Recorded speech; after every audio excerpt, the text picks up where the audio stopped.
Welcome to Chapter 1 of 20,000 Leagues Under the Sea. This is an EPUB free download of the 1906 English version by Charles Scribner's Sons of New York.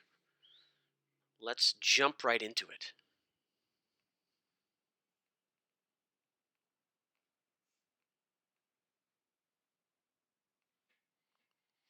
Part 1, Chapter 1, A Shifting Reef. The year 1866 was signalized by a remarkable incident, a mysterious and inexplicable phenomenon, which doubtless no one has yet forgotten. Not to mention rumors which agitated the maritime population and excited the public mind, even in the interior of continents.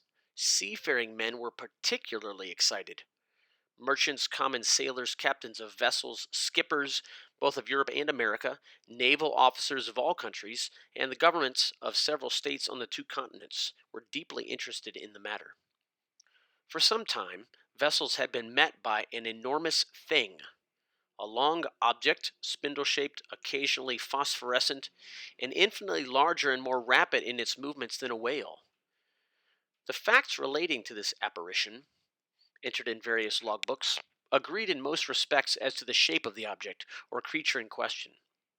The untiring rapidity of its movements, its surprising power of locomotion, and the peculiar life with which it seemed endowed. If it was a cetacean, it surpassed in size all those hitherto classified in science, taking into consideration the mean of observations made at divers times, rejecting the timid estate of those who assigned to this object a length of 200 feet, equally with the exaggerated opinions which set it down as a mile in width and 3 in length. We might fairly conclude that this mysterious being surpassed greatly all dimensions admitted by the ichthyologists of the day, if it existed at all. And that it did exist was an undeniable fact. And with that tendency which disposes the human mind in favor of the marvelous, we can understand the excitement produced in the entire world by this supernatural apparition. As to classing it in the list of fables, the idea was out of the question. On the 20th of July, 1866, the steamer Governor Higginson of the Calcutta and Burnach Steam Navigation Company had met this moving mass 5 miles off the east coast of Australia. Captain Baker thought at first that he was in the presence of an unknown sandbank. He even prepared to determine its exact position, when 2 columns of water, projected by the inexplicable object, shot with a hissing noise 150 feet up into the air. Now, unless the sandbank had been submitted to the intermittent eruption of a geyser, the Governor Higginson had to do neither more nor less than with an aquatic mammal, unknown till then, which threw up from its blowholes columns of water mixed with air and vapor. Similar facts were observed on the 23rd of July, in the same year in the Pacific Ocean by the Columbus of the West India and Pacific Steam Navigation Company. But this extraordinary cetaceous creature could transport itself from one place to another with surprising velocity, as in an interval of 3 days. The Governor Higginson and the Columbus had observed it at 2 different points of the chart, separated by a distance of more than 700 nautical leagues. 15 days later, 2,000 miles farther off, the Helvetia of the Compagnie Nationale and the Shannon of the Royal Mail Steamship Company, sailing to windward in that portion of the Atlantic, lying between the United States and Europe, respectively signaled the monster to each other at 42 degrees 15 minutes north latitude and 60 degrees 35 minutes west longitude. In these simultaneous observations, they thought themselves justified in estimating the minimum length of the mammal at more than 350 feet, as the Shannon and Helvetia were of smaller dimensions than it, though they measured 300 feet overall. Now, the largest whales, those which frequent those parts of the sea round the Aleutian, Kulamak, and Omugich Islands, have never exceeded the length of 60 yards, if they attain that. These reports arriving one after the other with fresh observations made on board the transatlantic ship Perrier, a collision which occurred between the Etna of the Inman line and the monster, a process verbal directed by the officers of the French frigate Normandy, a very accurate survey made by the staff of Commodore Fitzjames on board the Lord Clyde greatly influenced public opinion. Light-thinking people jested upon the phenomenon, but grave practical countries, such as England, America, and Germany, treated the matter more seriously. In every place of great resort, the monster was the fashion. They sang of it in the cafes, ridiculed it in the papers, and represented it on the stage. All kinds there appear of stories were circulated regarding it. In the papers, caricatures of every gigantic and imaginary creature, from the white whale, the terrible Moby Dick of Hyperborean regions, to the immense kraken, whose tentacles could entangle a ship of 500 tons and hurry it into the abyss of the ocean. The legends of ancient times were even resuscitated, and the opinions of Aristotle and Pliny revived, who admitted the existence of these monsters, as well as the Norwegian tales of Bishop Pontoppidan, the accounts of Paul Heged, and last of all the reports of Mr. Harrington, whose good faith no one could suspect, who affirmed that being on board the Castilian in 1857, he had seen this enormous serpent, which had never until that time frequented any other seas but those of the ancient Constitutional. Then burst forth the interminable controversy between the credulous and the incredulous in the societies of savants and scientific journals. The question of the monster inflamed all minds. Editors of scientific journals, quarreling with believers in the supernatural, spilled seas of ink during this memorable campaign, some even drawing blood, for from the sea serpent they came to direct personalities. For 6 months, war was waged with various fortune in the leading articles of the Geographical Institution of Brazil, the Royal Academy of Science of Berlin, the British Association, the Smithsonian Institution of Washington, in the discussions of the Indian archipelago, of the cosmos of the Ab Moino, in the Mythologion of Petermann, in the scientific chronicles of the great journals of France and other countries. The cheaper journals replied keenly and with inexhaustible zest.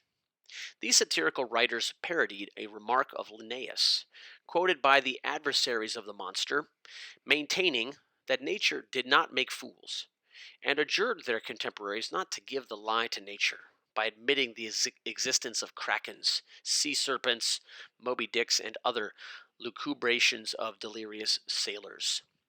At length, an article in a well-known satirical journal by a favorite contributor, the chief of the staff, settled the monster like Hippolytus, giving it the death blow amidst an universal burst of laughter. Wit had conquered science. During the first months of the year 1867, the question seemed buried, never to revive, when new facts were brought before the public. It was then no longer a scientific problem to be solved, but a real danger seriously to be avoided. The question took quite another shape. The monster became a small island, a rock, a reef, but a reef of indefinite and shifting proportions. On the 5th of March 1867, the Moravian of the Montreal Ocean Company, finding herself during the night in 27 degrees north, 30 minutes latitude, and 70 degrees 15 minutes west longitude, struck on her starboard quarter a rock, marked in no chart for that part of the sea. Under the combined efforts of the wind and its 400 horsepower, it was going at the rate of 13 knots. Had it not been for the superior strength of the hull of the Moravian, she would have been broken by the shock and gone down with the 237 passengers she was bringing home from Canada. The accident happened about 5 o'clock in the morning, as the day was breaking. The officers of the quarterdeck hurried to the after part of the vessel. They examined the sea with the most scrupulous attention. They saw nothing but a strong eddy about 3 cables' length distance, as if the surface had been violently agitated. The bearings of the place were taken exactly, and the Moravian continued its route without apparent damage. Had it struck on a submerged rock or on an enormous wreck, they could not tell. But on examination of the ship's bottom, when undergoing repairs, it was found that part of her keel was broken. This fact, so grave in itself, might perhaps have been forgotten like many others, if 3 weeks after it had not been reenacted under similar circumstances. But thanks to the nationality of the victim of the shock, thanks to the reputation of the company to which the vessel belonged, the circumstance became extensively circulated. The 13th of April, 1867, the sea being beautiful, the breeze favorable, the Scotia of the Cunard Company's line found herself in 15 degrees 12 minutes north longitude and 45 degrees 37 minutes west latitude. She was going at the speed of 13 knots and a half. At 17 minutes past 4 in the afternoon, whilst the passengers were assembled at lunch in the great saloon, a slight shock was felt on the hull of the Scotia, on her quarter, a little aft of the port paddle. The Scotia had not struck, but she had been struck, and seemingly by something rather sharp and penetrating than blunt. The shock had been so slight that no one had been alarmed, had it not been for the shouts of the carpenter's watch, who rushed onto the bridge, exclaiming, "We are sinking! We are sinking!" At first the passengers were much frightened, but Captain Anderson hastened to reassure them. The danger could not be imminent. The Scotia, divided into 7 compartments by strong partitions, could brave with impunity any leak. Captain Anderson went down immediately into the hold. He found that the sea was pouring into the 5th compartment, and the rapidity of the influx proved that the force of water was considerable. Fortunately, this compartment did not hold the boilers, or the fires would have been immediately extinguished. Captain Anderson ordered the engines to be stopped at once, and one of the men went down to ascertain the extent of the injury. Some minutes afterwards, they discovered the existence of a large hole, of 2 yards in diameter in the ship's bottom. Such a leak could not be stopped, and the Scotia, her paddles half submerged, was obliged to continue her course. She was then 300 miles from Cape Clear, and after 3 days' delay, which caused great uneasiness in Liverpool, she entered the basin of the company. The engineers visited the Scotia, which was put in dry dock. They could scarcely believe it possible. At 2 yards and a half below water mark was a regular rent in the form of an isosceles triangle. The broken place in the iron plates was so perfectly defined that it could not have been more neatly done by a punch.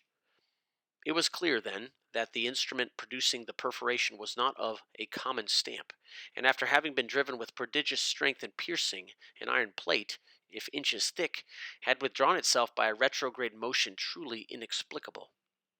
Such was the last fact which resulted in exciting once more the torrent of public opinion. From this moment all unlucky casualties which could not be otherwise accounted for were put down to the monster.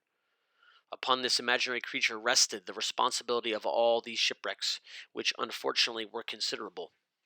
For of 3,000 ships whose loss was annually recorded at Lloyd's, the number of sailing and steamships supposed to be totally lost, from the absence of all news, amounted to not less than 200. Now it was the monster, who justly or unjustly was accused of their disappearance. And thanks to it, communication between the different continents became more and more dangerous. The public demanded peremptorily that the seas should at any price be relieved from this formidable cetacean.